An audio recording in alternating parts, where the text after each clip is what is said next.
자, 지금 제가 읽어드린 대로요. 이 시편, 이 103편 1절에서 22절은요, 이 자비에 대한 내용이에요. 자비에 대한 내용. 그래서 시편 103편의 구절 수는 히브리어 알파벳 숫자하고 일치합니다. 이제 알파벳이 22자인데 여기서 이것은 22절로 되어 있어요. 그리고 여기서 송축하라는 말이 이 시편에서 103편 1절에 두 번 나오고 2절에 한 번 나오고 20절에 한 번 나오고 21절에 한 번, 22절에 두 번 해갖고 7번 나옵니다. 이것도 7은 완전수이자 하나님의 수입니다. 이 시편은 내 호나 주를 송축하라로 시작하여 같은 말로 끝나고 있어요. 내 호나 주를 송축하라.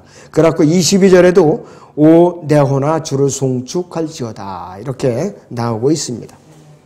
자, 그런데 이 시편의 내용은 자비에 대한 내용으로서 첫째는 자비의 속성이 4절에 나오고 있고 그 다음에 자비의 정도가 8절에 나오고 있고 자비가 미치는 범위가 11절에 나오고 자비의 지속 기간이 17절에 나오고 있어요. 자, 그리고 경건에 적용하면은 예수 그리스도 안에 있는 구원이 죄인에게 법정에서의 도움이 3절에 나옵니다. 법정에서의 도움이. 자, 3절을 읽어보죠. 그는 내 모든 죄악을 용서하시며 내 모든 질병을 치유하시고 그랬습니다. 법정에 섰을 때 도움을 받는다. 그리고 병원에서의 또 도움을 받고 그 다음에 노예시장에서 도움을 받고 왕이 접견실에서도 도움을 받고 연회장에서도 도움을 받는다 이것이에요. 그렇기 때문에 장엄한 시예요. 하나님에 대한 찬양으로 가득 찬 시이고 주님께서는 생명을 주시고 이것을 유지시키시고 우리는 이제 주님 안에서 살고 움직이고 생명을 가져요. 우리는 모든 물질적인 복과 영적인 복에 대하여 그분을 찬양해야 되는데 주님께서는 세상에 있는 모든 사람들로부터 찬양을 받으시기에 합당하신 분이에요. 찬양을 받으시기에 경배받으시기에 합당한 것은 말할 것도 없고 103편은 혼으로부터 나오는 찬양이에요. 혼으로부터. 시편 103편의 찬양은 충만한 마음에서 우러나오는 것인데 바로 혼의 표현이고 또 이것은 그 존재의 모든 재능과 능력으로부터 나오는데 감사에 가득 찬 한 개인의 지식과 감정과 의지로부터 나올 수 있는 모든 것을 표현한다고 그랬어요. 시편 103편의 찬양은 신실한 혼의 소리이고 이러한 찬양은 그 혼을 하나님의 면전으로 끌어올릴 것이다 그랬습니다. 영어로서 찬양하는 것이 아니라 혼으로서 찬양한다고 그랬어요. 혼으로서. 이거 의미를 잘 알아둬야 돼요. 하나님을 찬양하는 것이 혼으로 찬양한다. 본론으로 들어가면 첫째는 우리가 주를 왜 송축해야 되는가? 이것이 3절에서 5절에 나와 있는데 한번 다시 읽어보죠.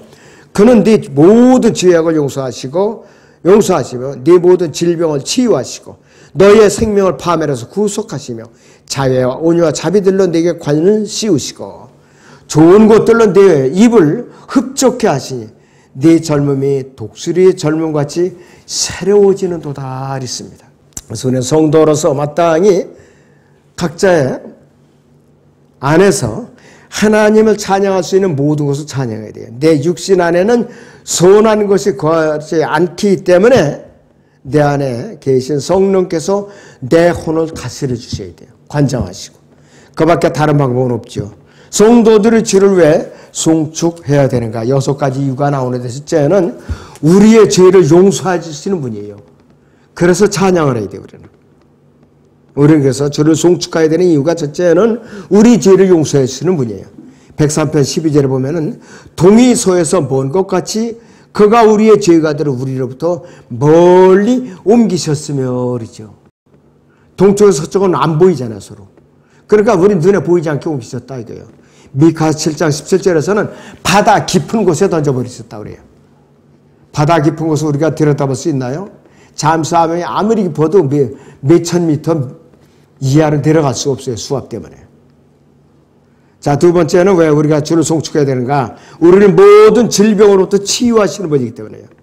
교회 시대 성도들 중 자, 성령으로 거듭난 교회 시대 그리스도인들은 한 사람도 이 땅에 하늘의 왕국인 지상 천년하게 세워지면은 질병에 걸릴 수가 없어요. 왜? 변화되어갖고 완벽하게 주님의 몸과 똑같은 성분을 가졌기 때문에 질병에 걸릴 수가 없어요. 우리는 변화받는 순간, 몸의 복수를 받는 순간부터 질병과는 영원히 이별이에요. 자, 예수 그리스도께서 재림하실 때에 모든 성도는 하나님께서 자기들의 모든 질병을 실제로 그 문자 그대로 치유하셨다고 우리는 말할 수가 있죠. 간증을 할 수가 있다고요. 아름다운 거 하는 거 할 수가 있어요. 주님께서는 우리의 연약한 체질을 아시는 분이에요. 우리의 연약한 체질을 아시는 분이라 이것이요. 자, 여기 시편 103편 14절을 보면 다시 봅니다. 이는 그가 우리의 체질을 아시며 우리가 진토임을 기억하시면 체질을 연약하다 이거예요. 진토는 뭐냐? 진흙에 불과하다 이거예요. 진흙에 불과하다 이것이요. 우리의 몸을 구속해서 연약한 물리적인 몸을 영적인 몸으로 변화시켜 주실 것이기 때문에 모든 질병으로부터 해방될 수 있다 이거예요. 우리가 주를 송축해야 되는 세 번째 이유는 우리를 구속하시는 분이에요. 피의 축제로 인한 혜택들 가운데 우리는 세 가지가 있는데 첫째는 바로 이 땅 위에 있는 흙과 진흙의 구속. 자, 이 땅에 왕국이 세워지면은 이 세상이 새롭게 된다고 그랬죠. 흙이 구속을 받는 거, 흙이 변화되는 것이요. 마태복음 19장 28절을 봅니다. 예수께서 그들에게 말씀하시기를 진실로 내가 너희에게 말하노니 나를 따르는 너희들은 인자가 자기 영광의 보좌에 앉을 새 세대에 너희도 12보좌에 앉아 이스라엘 12지파를 심판하리라. 여기서 새 세대는 땅이 새롭게 변화된다는 말이에요. 리제너레이션이라고. 아담 안에서 이 타락한 땅이 회복이 돼요. 농약을 안 뿌려도 돼, 지상왕국에서는. 엉겅퀴가 없어요. 그리고 두 번째는 지면에 사는 동물들이 구속을 이루어요. 이사야 11장 6절에서 9절을 봅니다. 또한 이리가 어린 양과 함께 거하며 표범이 새끼 염소와 함께 누울 것이요 송아지와 어린 사자와 살찐 짐승이 함께하며 어린아이가 그들을 이끌리라. 암소와 고음이 함께 먹으며 그것들이 새끼들이 함께 누울 것이요 사자가 소처럼 짚을 먹으리라. 또 젖 먹는 아이가 독사의 구멍에서 장난하며 젖된 아이가 독사의 굴에 손을 놓으리라. 그들은 나의 모든 거룩한 산에서 해치거나 파괴시키지 않으리니 이는 마치 물들이 바다를 덮은 같이 세상의 주의 지식으로 충만할 것입니다. 세상의 주의 지식으로 충만하면은 서로 잡아먹는 일이 없어요. 먹이 사슬이 없어진다 이게 그때 가서는. 그 다음 우리를 구속하시는 세 번째는 병약해지기 쉬운 물질적인 몸, 곧 썩을 육신의 몸이 완전히 구속을 받았기 때문에 주를 송축해야 되는 거예요. 우리는 들림받으면서. 그래서 이 세 가지가 모두 교리적으로는 갈보리에서 처리가 됐어요. 갈보리에서는. 그런데 예수 그리스도께서 돌아오실 때까지는 아무것도 우리가 이루어진 것이 없죠. 우리는 몸의 구속을 받는 그 순간에 우리는 새롭게 되죠. 그 다음에 이 땅에 주님께 재림하시면은 흙이 변화가 되고 동물들이 구속을 받대. 미래의 일이라 이것이요. 자, 동물들을 위한 것은 마국간에서 태어나신 어린 양이 있고, 그 다음에 땅을 위한 것은 창세기 3장 18절에서 시작이 되었고, 가시면류관을 쓰게 됐고, 자, 우리를 위한 것은, 인간을 위한 것은, 거듭난 성도들을 위한 것은 여자에게서 나신 사람의 몸이었다 이것이에요. 주께서는 아직은 압제당하는 모든 사람들을 위하여 의와 심판을 행하시지 않은 것처럼 모든 질병을 치유하시는 일이 아직은 성취가 안 됐다 이거예요. 우리는 구속을 받으면서 이루어지고 또 이 지상에 대한 흙의 변화와 동식물의 변화는 자연계의 변화는 지상 재림을 해서야만 된다 이거예요. 바로 우리가 주를 송축해야 되는 네 번째 이유는 우리에게 관을 씌우시는 분이에요. 그리스도의 심판석에서 면류관을 씌우시고 유업을 주시는 분이죠. 5가지 면류관이 말해야 돼 있고 유업이 또 마련되어 있어요. 그 다음에 우리가 주를 송축해야 되는 5번째 이유가 우리의 입을 흡족해 하시는 거예요. 먹을 것을 풍성하게 공급해 주시오. 좋은 것들이 뭐냐? 꿀이나 젖, 버터, 포도, 미랄, 빵, 어린 양들의 기름, 순양들, 사과, 염소들, 보리, 밀가루, 볶은 곡식, 콩, 단단한 음식, 팥, 볶은 녹두, 벌지, 구운 생선, 이거 외에도 이루 말할 수 없는 수많은 우리에게 음식물이 기다리고 있는 것이에요. 큰 환란 기간에 유대인들은 자기 입에 넣을 빵을 위해서 부르짖고 기도해야 되죠.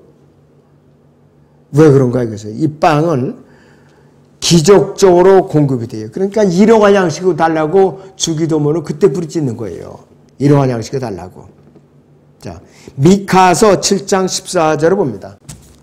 주의 백성을 주의 지팡이로 먹이소서. 칼멜의 한가운데 삼림 속에서 외로이 거하는 주의 유업의 양떼를 먹이소서. 옛날처럼 바산과 길앗에서 그들을 먹이소서 그랬습니다. 그런 환란 기간에는 유대인들이 주기도문으로 간절히 부르짖어야 돼요. 페트라라는 그 동굴로 들어가니까 먹을 것이 그렇게 없어요. 그때는 새벽에 이슬이 맺힐 즈음에 만나를 내려주셔야만 굶어 죽지 않고 살 수가 있는 것이에요. 자, 그런데 다윗이 광야에 있게 될 유대인들처럼 광야에 있으면서 멸망의 아들에게 도피하게 된 유대인들처럼 압살롬으로부터 도망하고 있었을 때, 그리고 사울 왕으로부터 시클락으로 도피하고 있었을 때에, 그러면서 그는 하나님께서 섭리적으로 공급하신 좋은 것들을 입에 넣을 수가 있었어요. 사울 왕을 피해서 광야에 있었을 때, 압살롬을 피해서 광야에 있었을 때, 여러분 이 유대인들이 앞으로 3년 반 동안 적그리스도를 피해서 이 광야의 피트라로 피난해서 생활하는 그 모습의 예표예요. 이것이 바로 그 모습의 예표라 이것이에요. 자, 그리고 우리가 주를 송축해야 되는 6번째 이유가 또 뭐가 있느냐? 새로워지게 하시는 분이에요. 새로워지게 하시는 분. 고린도서 5장 17절에 있는 대로 그러므로 누구든지 그리스도 안에 있으면 새로운 피조물이라 옛 것들은 지나갔으니 보라 모든 것이 새롭게 되었더라 그랬습니다.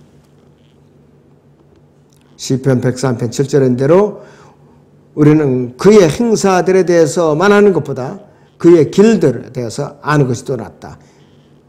그분이 역사하시는 것보다도 그분의 행로가 어떤가 그거를 알아야 된다. 이거 먼저. 내 안에 있는 모든 것들이라는 말씀은 성령께서 나의 애정과 구상과 양심과 열망을 불러 일으키셔서 그것들로 주를 송축하게 하실 것을 의미하는 것이에요. 자, 그 다음에 그 두 번째로는 우리는 자비하신 주를 송축해야만 한다. 하나님의 말할 수 없는 숙종들, 그걸 구분하고 하는 것 중 사람이 이해할 수 있는 것들 가운데는 자비와 하나님의 자비와 은혜와 오래 참으심과 관대함이 있는 것이에요. 자, 시편 103편의 8절을 보죠. 주는 자비로우시고 은혜로우시며 노하기를 더하시고 자비가 풍성하시도다. 9절을 보면 그는 항상 꾸짖지만 아니하실 것이며 분노를 영원히 품지도 아니하시리로다 그랬습니다. 또 10절에 보시면 그는 우리의 죄들을 따라 우리를 처리하지 아니하시오. 우리의 죄악들을 따라 우리에게 갚지 아니하셨으니 그랬습니다. 이런 일들은 그분이 자신의 창조물들에 대해서 아시기 때문에 이루어지는 것이에요. 그가 우리의 체질을 아시며 그랬어요. 그분은 우리가 흙으로 만들어진 연약한 체질을 가졌다는 것을 알고 계세요. 또 그의 날들은 풀과 같고 그의 보이는 들이 꽃과 같다는 사실도 알고 있고 또 우리가 온갖 교리의 풍조에 밀려다닐 수 있을 뿐만 아니라 바람의 나라가 없어질 수도 있다. 이렇게 아주 미세한 먼지 못한 그런 존재임을 알고 계시기 때문에 그러세요. 폭풍이라든지 광풍이라든지 태풍이 우리를 우리 자리에서 없애버릴 수도 있어요. 미국의 토네이도가 한번 돌면은요, 멀쩡한 집이 회오리바라처럼 공중으로 말려 올라와서 그대로 그냥 내려꽂히면 완전 폭삭 주저앉고 말아요. 굉장히 무서운 광풍이에요. 그리고 태풍이 우리를 불어다가 그 자리에서 없애버릴 수도 있죠. 어떤 사람은 어떤 아가씨던데 텐트를 밖에 쳤어요. 이제 산 속에. 나무에 의지해서 섰는데도 태풍이 부니까 텐트가 완전히 그냥 거쳐져 갖고 확 날아갖고 그 아가씨만 벨트를 갖고 나무를 의지하고 겨우 버티더라고요. 그러니까 그 캠핑은 어떻게 되냐? 망쳤죠. 너무 용감해서 타래요, 그럴 때는. 그러니까 뭐 거기 가져갔던 비상식량, 그 다음에 여러 가지 끓여 먹을 수 있는 코펠 냄비 같은 거 다 날아갔죠. 어떻게 돌아봐야지, 어쩔 수 없지. 그러니까 공기로 전염되는 온갖 전염병이 우리를 죽일 수도 있고, 지난 코로나 같이. 그 다음 하나님께서 태어난 후 8일째 죽었어야 이스라엘의 전체 세대를 살아있도록 허락하셨고, 그분은 삼손이 성경에 준 여러 가지 명령을 어기는 것을 참으셨고, 삼손과 데릴라와의 관계에서. 그리고 막판에 가서는 삼손이 거기 그 이교도들이 신전에서 두 기둥을 팔로 다 끌어안고 있는 힘을 다해서 자살을 했죠. 결국은. 그랬을지라도 어떻게 되느냐.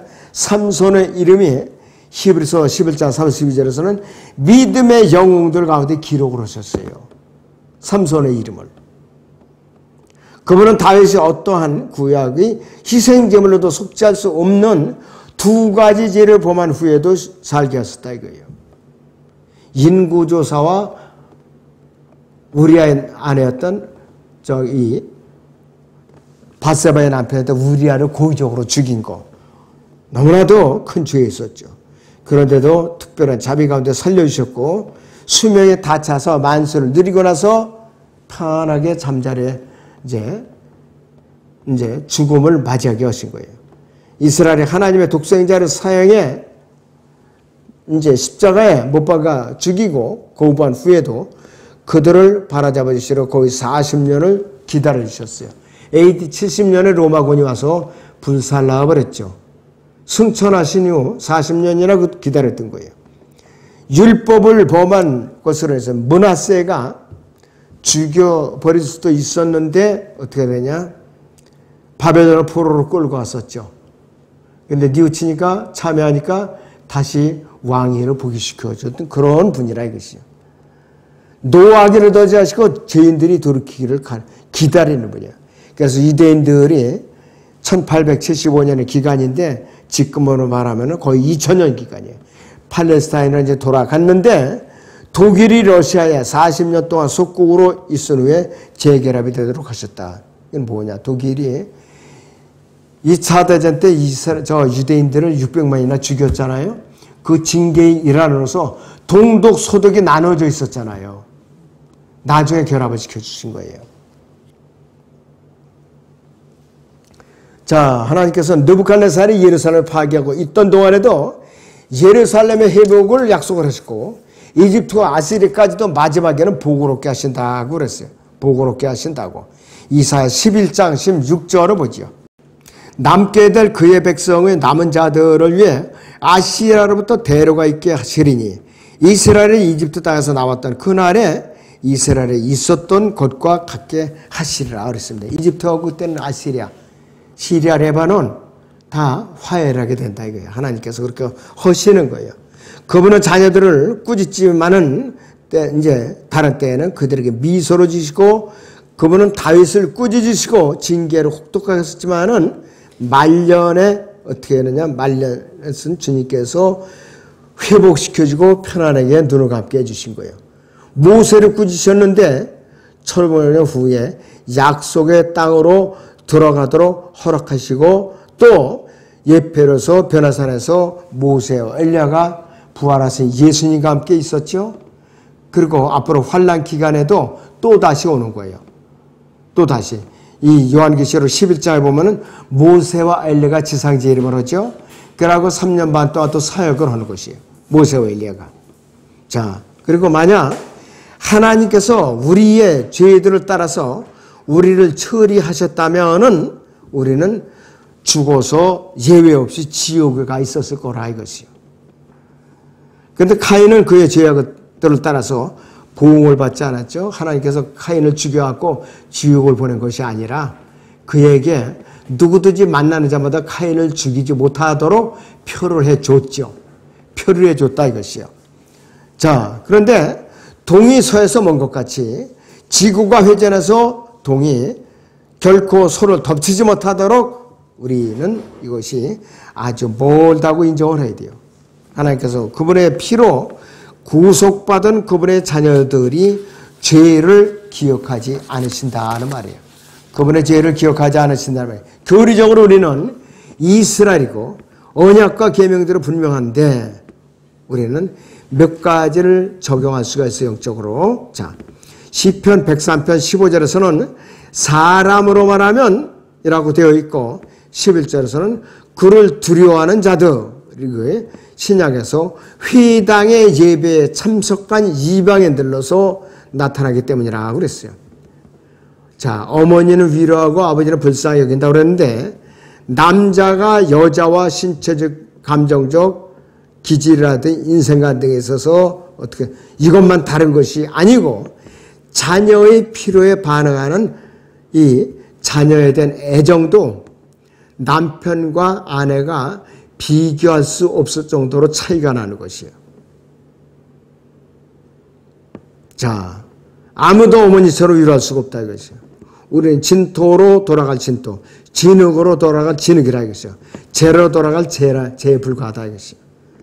우리는 누구나 흔들리다가 힘없이 엎드러져서 결코 다시는 일어나지 못할 수도 있고 사는 동안 언제든지 자칫하면 그렇게 될 수도 있어요. 언제든지. 어느 저녁에 이제 내가 잠자다가 숨을 거둘 수 있어요. 그 사람은 행복한 사람이야. 구원받았다면. 고통 없이 죽으니까. 뇌졸중이라도 심장병으로 갑작스러운 마비 증세로 해가 지기 전에 쓰러뜨릴 수도 있고 교통사고로 여러 가지 전염병으로 쓰러질 수도 있고 빨리 죽었으면 참 좋겠는데 가족들을 아주 죽도록 고생을 시키고 그렇게 하고 죽으면 얼마나 참 고통스러운 일이야 이것이. 자비와 동정을 주시려고 그분이 요구하시는 것은 뭐냐? 딱 한 가지. 죄인이 아담을 타락한 누구든지 그분을 두려워하는 거예요. 그분을 믿고 영접하는 것이에요.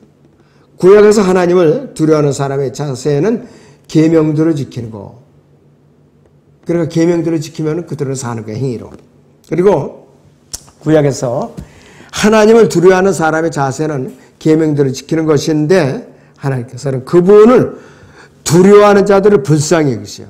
그분을 두려워하는 자들에게 무한하신 자비를 베푸시는 분이에요. 전도서 12장 13절을 보죠. 전체 일의 결론을 들을지니 하나님을 두려워하고 그의 계명들을 지키라. 이것이 사람의 모든 의미니에요. 이는 하나님께서 선이든 악이든 모든 행위와 모든 은밀한 것들을 심판하실 것이구나 그랬어요. 자, 그 시편 103편 17절 18절을 보시면 그러나 주의 자비는 그를 두려워하는 자들을 위해 영원부터 영원까지 이르며 그의 의는 자자손손에까지 미치나니 즉 그의 언약을 지키는 자들과 그의 계명들을 기억하여 그것들을 행하는 자들에게로다 있어요. 또 전도서기 7장 18절을 보면은 너는 이것을 잡고 또 정녕 이것에서 네 손을 떼지 않는 것이 좋으니 이는 하나님을 두려워하는 자가 모든 일에서 빠져나갈 것이라 했어요. 하나님을 두려워할 줄 알아야 돼요. 그리고 그분을 두려워하는 모든 자들은 항상 온갖 위험과 역경 가운데서 구해내시는 분이에요. 구해내시는 분. 자, 왜 우리는 하나님을 송축해야 되는가? 우리의 왕이시기 때문에 송축해야 돼요. 자, 시편 103편 20절 22절 보시면 능력이 뛰어나고 주의 말씀이 음성에 경청하여 그 계명대로 행하는 너희 그의 천사들아 주를 송축하라. 그의 기쁨을 행하는 그의 모든 군대들아 그의 수종자들아 너희는 주를 송축하라. 그가 다스리시는 모든 장소에는 그의 모든 작품들아 주를 송축하라. 오 내 혼아 주를 송축할지어다 그랬습니다. 주를 송축하는 대상은 인간의 모먼영 중에 혼이에요. 혼. 꼭 기억을 해두셔야 돼요. 그래서 이 시편 103편 19절에 20절의 구절들은 두 가지로 적용할 수가 있어요.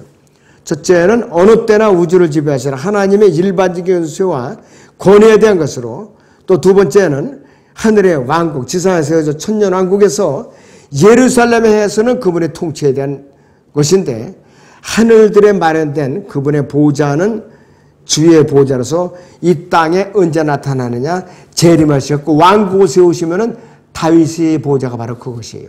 그의 왕국은 모든 곳을 통치하는 도다 그랬는데, 이 지상 왕국이 세워지면은 이루어질 일들인데, 히브리서를 기록한 사도 바울은 우리가 지금 어디에 있는 건지 알지 못하고 있기 때문에 히브리서 1장 7절에서 시편 104편 4절을 인용해서 시편 103편 20절의 천사들을 적용을 시키고 있어요.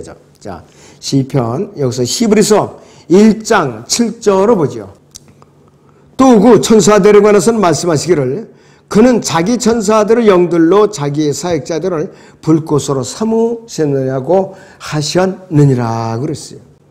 14절에 보니까 이 천사들은 섬기는 대상이 누구냐 하면은 모두 구원의 상속자가 될 자들을 위하여 섬기도록 보내심을 받은 섬기는 영들이 아니냐 그랬어요.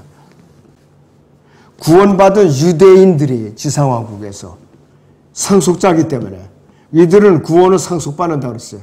주님과 함께 이 지상왕국을 상속을 받아서 들어가는 거기 때문에 여기서 천사들은 모두 구원의 상속자가 될 자들을 위해 섬기도록 보내심을 받아 섬기는 영들이라고 그랬어요.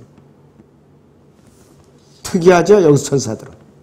자, 그래서 시편 103편 21절을 보죠. 그의 기쁨을 행하는 그의 모든 군대들아, 그의 수종자들아, 너희는 주를 송축하라 그랬습니다. 섬기도록 보내심을 받아 섬기는 영들이에요. 여기서 21절이.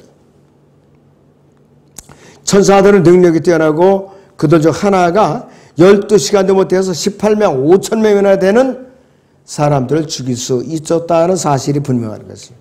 아시리아 군대가 예루살렘 포위했을 때에 시스키야가 눈물로서 금식하며 부르짖었을 때에 하나님께서는 심센 천사를 보냈는데 주의 천사입니다. 18만 5천 명을 잠깐 하루 사이에 몰살을 시킨 거예요. 자, 그래서 이 섬기도록 보내심을 받은 섬기는 영들은 하나님께서 보내신 하늘 군대. 그들은 그분의 음성에 경청하여서 그의 계명대로 행하는데, 우리는 저는 자비하시고 오래 참으시고 한 사람이라도 멸망하지 않고 모두 회개에 이르도록 기다리시는 온 우주의 왕이신 하나님께 영광을 드리고 그분만을 송축해야 돼요. 다른 것을 송축해서는 안 돼요. 근데 수많은 사람들이 다른 것을 송축하고 있어요. 구원받지 못한 사람들이 그 짓을 하는 것이에요. 아무튼 여러분, 왜 우리가 주를 송축해야 되는가? 여기서 이 이유가 자세하게 지난번 이제 설명을 해드렸으니까 시편을 특별히 103편뿐만 아니라 시편을 읽을 때마다 연관을 시켜서 읽어보세요. 그럼 많은 교훈을 얻을 수가 있습니다. 기도하겠습니다.